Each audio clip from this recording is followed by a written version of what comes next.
各位投资人，大家好，我是李州投顾分析师高志明，在这边为各位做本周的一个台股投资分析。那在看本周的一个操作策略之前呢，我们先来看一下这个近期的一个加权指数的一个表现哦。我们可以发现，其实自从指数来到9400、9500点之后呢，就开始进入一个横盘整理的一个阶段。那近期更是在月线上下来做一个持续测试的一个情况。那不过要留意的是今天整个成交量是有出来，而且就现行来讲的话是留下一个比较明显的黑 K。那短线可能还会有一个持续做向下测试的机会，但是就部分个股在今天尤其是全指个股在今天尾盘都有出现拉尾盘的一个情况来看的话，可能近期会有一个当天压低之后就直接反转的一个可能性，但是就类股来观察的话，可能最近的一个电子股还会持续呈现一个弱势的一个表现主要是因为我们可以发现，在这个跟台湾电子股息息相关的这个费城半导体指数，它是在美股中唯一一个没办法再持续创高的一个指数，而且它是领先拉回至季线的一个位置。虽然昨天有稍稍跌破之后有止住，但是以这个趋势来看的话，有可能还会再向下来做一个修正，连带的就会形成国内电子股的一个压力，尤其是半导体。我们可以发现最近半导体为主的个股，像台积电甚至整个封测族群都有出现明显的一个持续拉回。那当然我们看到在刚刚提到半导体费半指数领先回测季线位置之后呢，今天电子股也是跟着回测月线，也是同样留下下影线。但是我刚提到，如果费城半导体持续再往下破的话，当然也会拖累国内的整个电子股持续呈现一个弱势。所以我们就今天盘面来看的话，可以发现电子股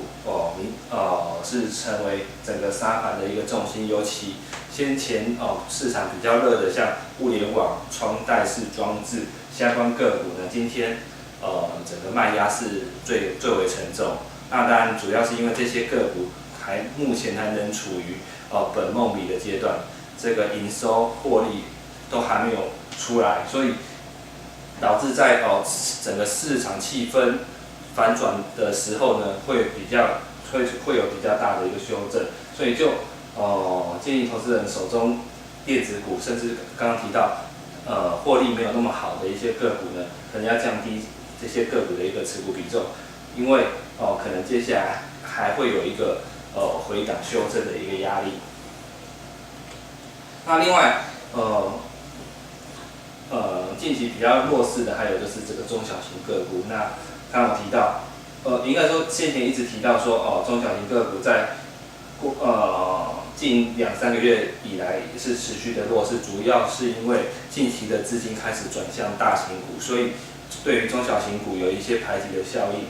再加上现在资金开始从过去比较有投资气氛、本梦比的一个操作逻辑，转向价值型的一个逻辑之下呢，也导致这个中小型个股有明显的一个卖压。尤其今天不仅是今天是直接跌破半年线，比刚刚提到的电子指数还要来的惨重那尤其今天是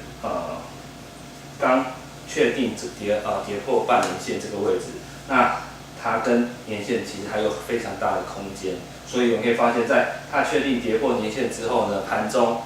这个中小型个股卖压也明显加重，跌停的家数也快速增加。那当然主要是因为市场担心接下来如果守不住的话，可能会直接回测年线，那这个幅度可能会比先前跌幅还要来得大，所以很多停损卖压在这时候出笼。所以如果我们就今天的法人记录就可以发现，今天卖最多的是自营商，他卖超了33亿。这是算是近期少见单日卖超非常大的一个数量。那当然，对比自营商卖超那么多，其实外资是买了快80亿哦，所以我们可以发现，其实大型股它的表现是比较持稳，甚至部分大型股还可以逆势收红。那另外造成 OTG 指数会那么弱的另外一个原因，主要是来自于生技股的拖累。因为大家知道目前国内的生技股主要还是在柜买市场挂牌，所以就近期这个生技股的一个回档修正，当然会拖累整个柜买指数的表现。我们可以发现，在基亚宣布它的这个新药3期临床结果不如预期的影响之下呢，不仅基亚自己本身股价连续跳空跌停，也造成这个柜买的生技类股指数直接回测年线的位置，比刚刚柜买指数还来得低哦。那当然，如果守不住的话，有可能会再向下修正，那当然会进一步拖累柜买指数往下杀，所以才会引发刚刚讲的一连串的一个停损卖压。但是以K 线来看，其实在这3天，其实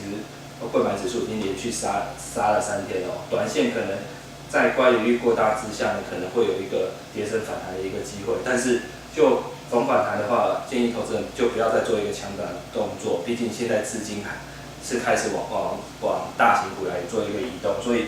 在反弹的时候，可能是要逢高做一个减码的动作。那刚好提到，在近期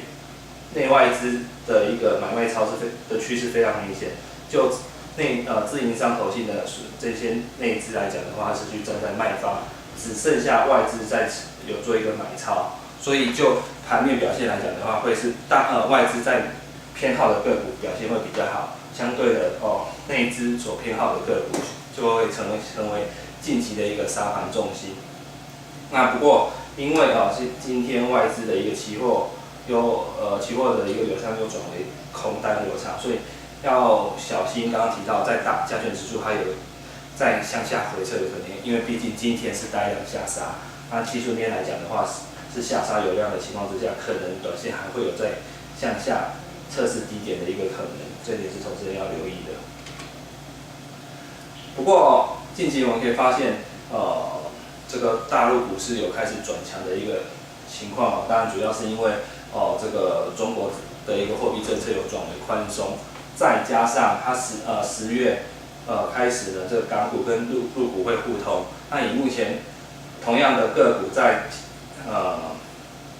大陆挂牌的股价来讲的话，是目前有折价的一个情况，所以在一个套利逻辑之下呢，这个在陆股挂牌的个股的股价将会有一个补涨空间，成为激励近期整个大陆股市出现反转翻多的一个重要的一个利多。那就技术面来讲的话，其实上证指数来讲的话，其实它已经带量突破下降趋势线，而且是突破整个整理区间。那技术面也是翻多的。那就目前来看的话，中国政策是持续有做多的一个形势，所以就入股的表现是可以乐观期待，所以可能整个外资对于亚洲资金的一个亚股的一个配置来讲的话，可能会卖这个基期比较高的一个股市，转入基期比较低的股市，所以就很有可能从韩国台股流出转进入股的一个可能，所以就整个未来资金可能流向来讲的话，我们操作可能也要顺着这个趋势来做一个调整，比较能够有好的一个获利绩效。那就可以追踪入股的一个我们可以买的部分呢，就是像这个类似追踪指数的 ETF， 就是0061的保护生，它同时是追踪上海跟深圳的一个股市。那我们可以发现，其实近期也是出现一个爆量长红的一个强劲走势哦。那除了说保护生之外呢，我们也可以去选择这个006205的 FB 上证。那它跟刚刚保护生的差别是，保护生是同时追踪两个指数，那 FB 上证部分呢，它就只追踪上证指数。那就目前来讲的话，市场是比较认为这个上证指数相关个股的折价情况比较大，未来比较有大的一个浮涨空间，所以投资人是可以比较留意在 FB 上证的部分，可能接下来还会有一个持续向上调整的一个机会。当然，除了追踪指数之外，我们也可以留意近期受惠中国政策转变的一个相关个股，像中国的一个货币转向宽松，就会降低整个中国的一个贷款的一个违约几率，所以有利于在中国市场做租赁业务的这个 F 中租，甚至它最近也有开放这个金融业可以开始做这个飞机以及船只的一个租赁业务，当然这也是对这个 F 中租在中国的一个相关业务是非常有利的，所以我们可以发现它在除息之后开始有慢慢填权息的一个表现。如果我们还原全值来讲的话，其实它已经突破前波高点了，就是技术面来讲的话，算是突破前高，有多头表态的一个气势，加上近期是呈现一个出量，所以预期接下来可能中租股价还有向上表现的空间，尤其它下半年是进入它的一个在中国租赁业务的一个旺季，配合它营收获利转强，应该有机会激励股价来持续上攻。那另外也可以留意1504的东元，虽然它的股本非常大，但是我们就技术面来讲的话，近期算是出量突破横盘整理区，尤其它的一个这个马达部分呢，刚好配合中国基础建设相关的一个需求。那另外它在中国风电来讲的话，也是有取得相关订单，第三季就会开始出货，所以可预期下半年的营收应该有机会慢慢转强。那就法人来讲的话，投信已经连续买超3天了，在法人筹码持续涌进之下呢，应该股价还有向上走高的一个机会。那另外也可以留意2923的 F 底股，它是在中国做这个房地产相关业务。那随着目前整个中国股市的房市有慢慢回温的一个迹象，它有利于这个在中国做房地产业务的这个 F 底股，所以我们可以发现，其实它在今天的股价也算是有带量突破前高，甚至创波段新高的一个表态的一个公式哦。那只是说它的股本比较大，可能它接下来在创高之后，可能是走缓步垫高的一个走势。那投资者是可以留意它就外资的部分，因为如果我们敲外资的进出，可以发现其实最近外资有做持续买超的一个情况。那只要外资的一个买超动作没有停止的话，应该股价还有一个持续走高的一个空间哦。那以上是这边为投资人所做的一个本周的一个投资策略分析。那预祝投资人在本周操作顺利，谢谢。